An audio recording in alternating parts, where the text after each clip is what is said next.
dugumina o ye dibi mayɔrɔ ye walasa anw kanubagaw ka se ka bɔ dibi la ni jɛmukan kɛnɛ bɛ sigi aw ye Renouveau télé lajɛbagaw aw ni sɔgɔma Mali kɔnɔ ani Mali kɔkan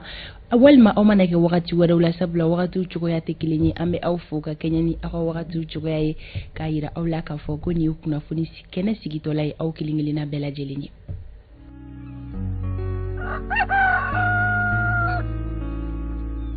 Renouveau sɔgɔmada kunnafoni ni kɛnɛ sigitɔla ye foli ni waleɲuman dɔn ka segin k'o di anw kanubaga bɛɛ lajɛlen ma o bɛɛ lajɛlen ka bisimila minɛ Umaru Koyita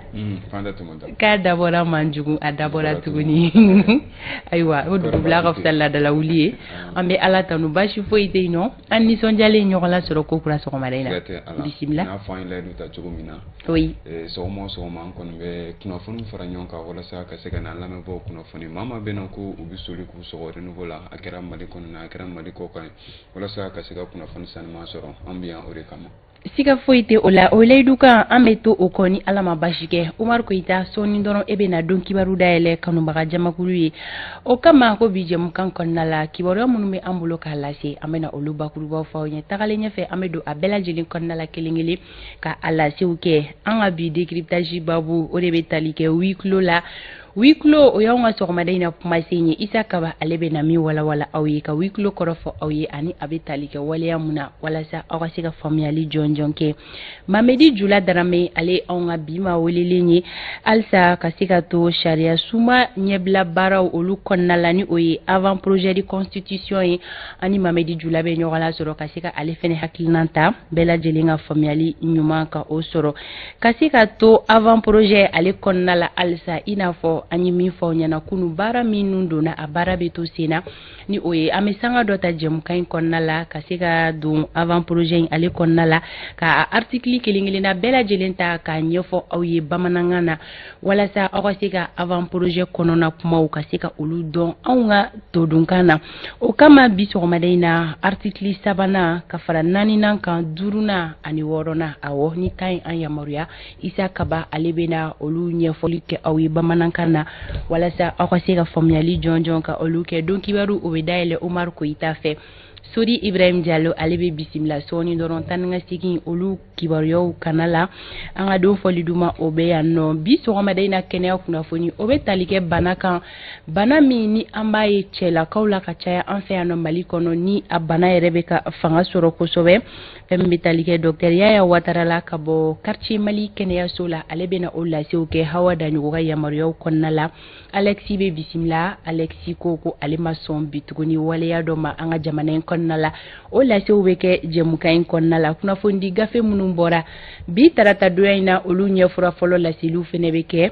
walasa aw bɛɛ lajɛlen kibaruya ɲumanw sɔrɔ ka aw to fo aw jabala la sisan baara bɛɛ lajɛlen bɛ dayɛlɛ ni wagati bolo dacogo ye sanga 26 o bɛ nɛgɛ kanɲɛ 7 sanfɛ Umaru Koyita ko kunnafoni sanuma o dɔrɔn de bɛ se ka maa kunna sirili la wasa anw ne fɛnɛ y'an kale kan kɛ kunnafoni ɲuman nasiratigɛ fɛ anw kanubagaw k'u tɛ to ɲɛnafin na cogoya si la o kama maa miliyɔn caman de b'u jigi sɛmɛ ni jɛmukan in na kunnafoniya ko o nasira fɛ o tɛ fɔ u jigi kɔ fanta tumata kunnafoni b'an bolo an kan ka min lase u ma sisan an ye kununko an ka kunnafoni na an da don a la k'a fɔ fɛn min bɛ tali kɛ o ni olu kɔni kan ka ɲɔgɔn ye dɔ kɛ Mali lakanako kibaru kan o baaraw kɔni kan ka kɛ ka bɛn bi tarata octobre kalo tile 18 ma ka fara o kan fɛn min conférence sociale a yirala k'a fɔ ko ale baaraw dayɛlɛ la ka bɛn kununko ntɛnɛndon ma ni a baaraw yɛrɛ ɲɛbila kɛra ministre min bɛ yen nɔ ni ale bɛ ka premier ministre nɔrɔ bila ni o bɛ colonel Abdoulaye Mayiga ale ko fɔ an bɛna an da don o fana na ka o ɲɛfɔ ka fara o kan fɛn min bɛ kalanta koɲɔgɔn ko fɔ a yirala k'a fɔ ko ekɔlidenw bayirika caman olu kɔni gɛnna ka bɔ ekɔli la k'a sababu kɛ kalanbaliya ye a ko mana kɛ cogo min na sɔni an bɛna an da don a la ka walawala ye ni Muktar Kone ale ka yamaruya ye.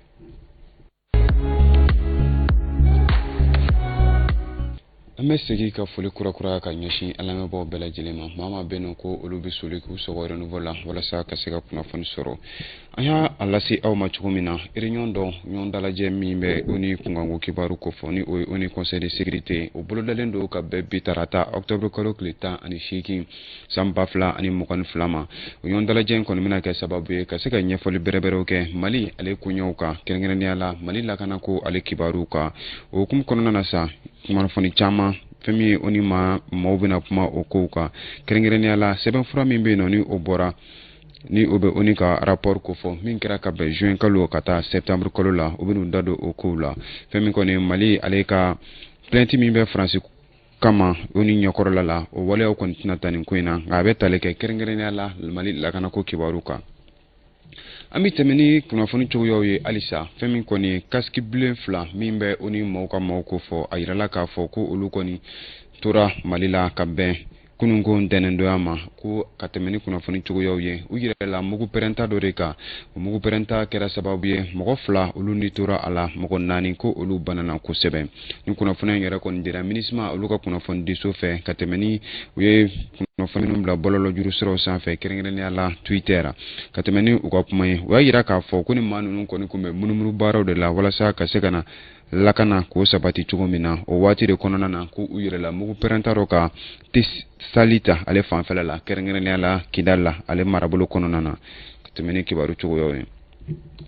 an bɛ tɛmɛ ni kunnafoni cogoyaw ye halisa i n'a fɔ an ye a lase aw ma cogo min na kununko an ka kibaru la fɛn min kɔni bɛ tali kɛ Dramane Doumbouya ni ale dɔnnen don dɛnkɔrɔ la bolo dalen ka ale ka bɛn dimanche don octobre kalo tile 16 ma fɛn min kɔni bɛ tali kɛ commissariat du 16e arrondissement na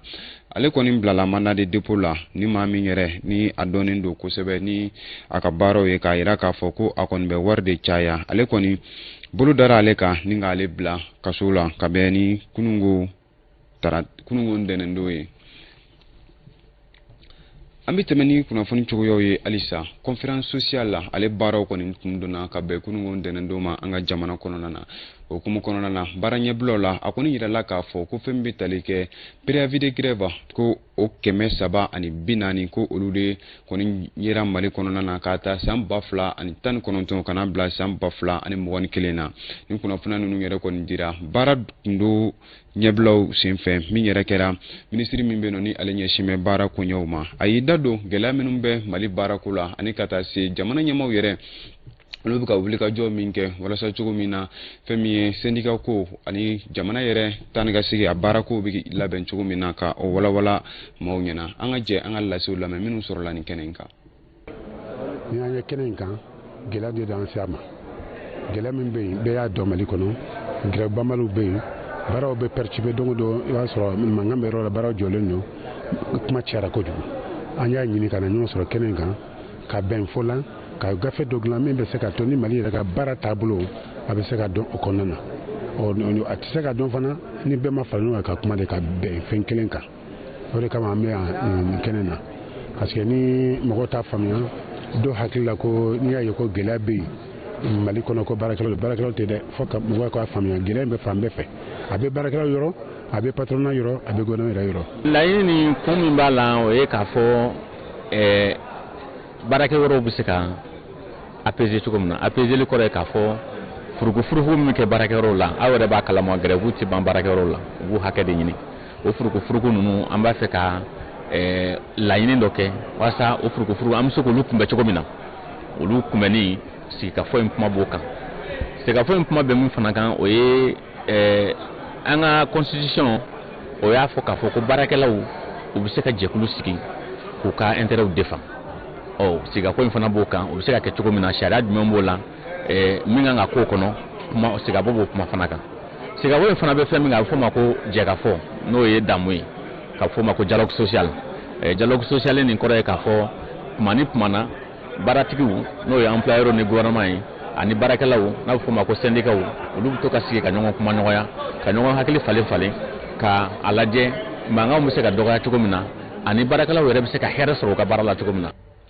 aya ni kun conférence sociale ale kɛnɛ kan an sera ka syndicat ka kuma minnu sɔrɔ ani ka taa se jamana baarakɛla yɛrɛ dɔw man ka olu ka hakililaw ta nin baara bolo min ni a kun donna ni a kan ka kɛ dɔgɔkun kelen hukumu kɔnɔna na an bɛ tɛmɛ ni kunnafoni cogoyaw ye fɛn min kɔni kabi a bɛ waati damadɔ bɔ bibi na mali kalanko gɛlɛya caman bɛ ale hukumu kɔnɔna na ka sababu kɛ grève ani ka taa se wulikajɔ suguya caman wɛrɛw ma min yɛrɛ kɛ mɛ sababu ye ka gɛlɛya don kosɛbɛ mali kalanko la hukumu kɔnɔna na sa o kɛra sababu ye kalango yɛrɛ ale kɔni cobo cabara kosɛbɛ ni san laban ninnu kɔnɔna na ka tɛmɛ ni o baara cogoyaw ye fɛn min kɔni ye jamana ɲɛmaw olu ka wulikajɔw la fɛn min ye maa minnu kalanden minnu bɛ yen nɔ ni olu kɔni ma mɔni ɲɛnama sɔrɔ san tɛmɛnen kɔnɔna na baara wulikajɔ baaraw kɛra maa minnu bɛ yen nɔ ni olu kan ka se ka labila ka bɔ kalan na ko o sɛbɛnw bɔ o sɛbɛnw kɔni bɔra an y'a ye k'a fɔ kalanden caman olu kɔni labilala ka bɔ kalan na Asitan Jara ale bɛ segin a ko k'a ɲɛfɔ an ɲɛna. Ɲina ekɔliden minnu gɛnna o da hakɛya kɔni kelen don jɔrɔnako ye wa a fanba bɛɛ lajɛlen sababuya ye kalankɛbaliya ye n'o yɛrɛ bɛ tali kɛ Bamako Faba, Segu, Kayi, Mopti ale ni Sikaso la. Misali la, lycée Amadou Diko Sevare ekɔliden 300 kɔni gɛnna yen nɔ. Kita lycée public la ekɔliden 7 de gɛnna yen nɔ. Min yɛrɛ la ni ekɔliden 400 olu bɛ 10e année na a tɔ fɛnɛ dilannen don 11e ale ni terminal ni ɲɔgɔn cɛ. Bila lycée public la mɔgɔ 169 olu de gɛnna. Min yɛrɛ la ni mɔgɔ 122 olu bɛ 10e année na 17 olu bɛ 11e année na 34 olu bɛ terminal la. San lycée public la mɔgɔ 121 de gɛnna yen nɔ ka sɔrɔ mɔgɔ 101 de y'u ka bagi sɔrɔ yen nɔ. Lycée Abdul Karim Kama Di Cabral de Segu écoleden 618 de gɛnna yen nɔ min na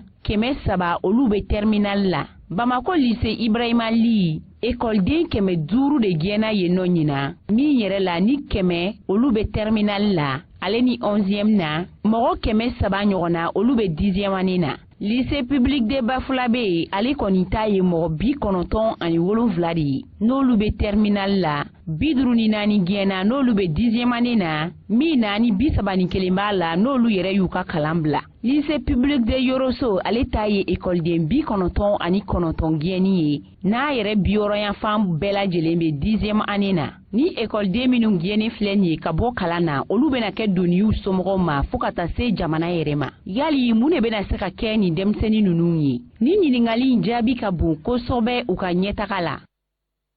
Aya ni kun ekɔli ko kunkanko kibaru ye an bɛ tɛmɛ ni kibaru cogoyaw ye ka kɛɲɛ ni don kɛrɛnkɛrɛnlen min bɛ yen nɔ ni o dabɔlen don ko journée internationale de canne blanche ni ale kɔni bɛ don bala ka bɛn octobre kalo tile 15 ma an kɔni ka ɲɛmaayaso olu y'a lajɛ ka ja boli maa dɔ kan maa min ni ala ye nɔrɔ dukan ka bɔ ale ɲɛ la ni o bɛ Modibo Fofana ko fɔ walasa cogo min na ka se ka ale ka kow lajɛ a kow kɛra cogo di a yebaliya yɛrɛ sɔrɔla cogo di la ka se ka ɲɛfɔli kɛ o kow kan an ka jɛ an ka lasew lamɛn. N'a yɛrɛ bɛ bɔ Jumara mara la ni o bɛ Jema cercle kɔnɔna la Kayi région kɔnɔ Modibo Fofana si bɛ san 39 na bi ala ye a ɲɛ fila min la ka si to san 7 la wa a kɛra kabako ko de ye ka daminɛ o waati la fo bi Modibo bɛ dibi kɔnɔ. Masaw bɔra dugu mun na kana Kayi yan o y'an bila ka taa vacances bila ye donc ne kɔni ta in kɛra dɔrɔn an taara sɛnɛkɛlaw de nɔfɛ komi anw tun ma deli ka se an tɛ yen dɔn bon an taar'u nɔfɛ wula kɔnɔ sarini juruminɛw ni baaramisɛnninw na bon ne nana so k'an da bon dali kɔfɛ dɔrɔn ka wuli o tiletɔ la donc o de kɛra ni san 20 ni kɔ in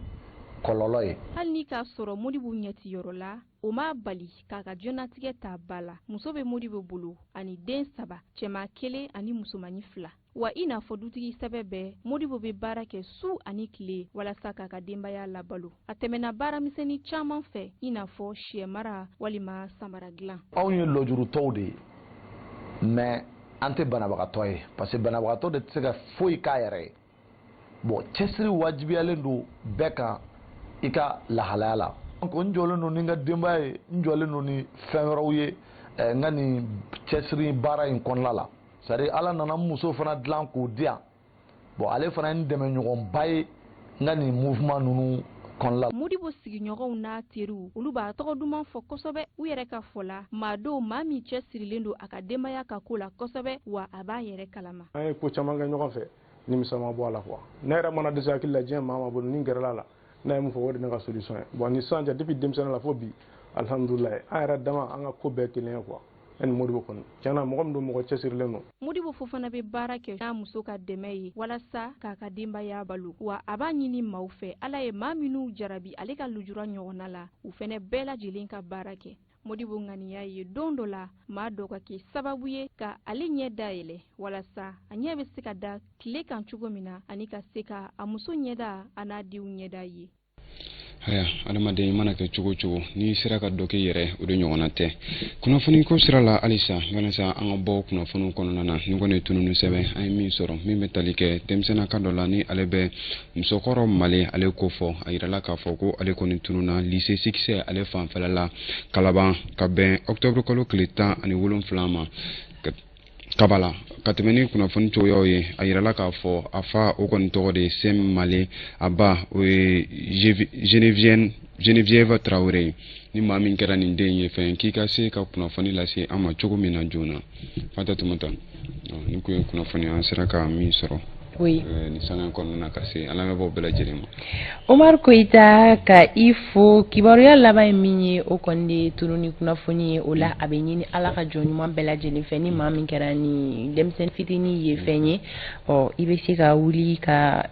groupe renouveau ɲɛmaya so sɛgɛrɛ min b'a to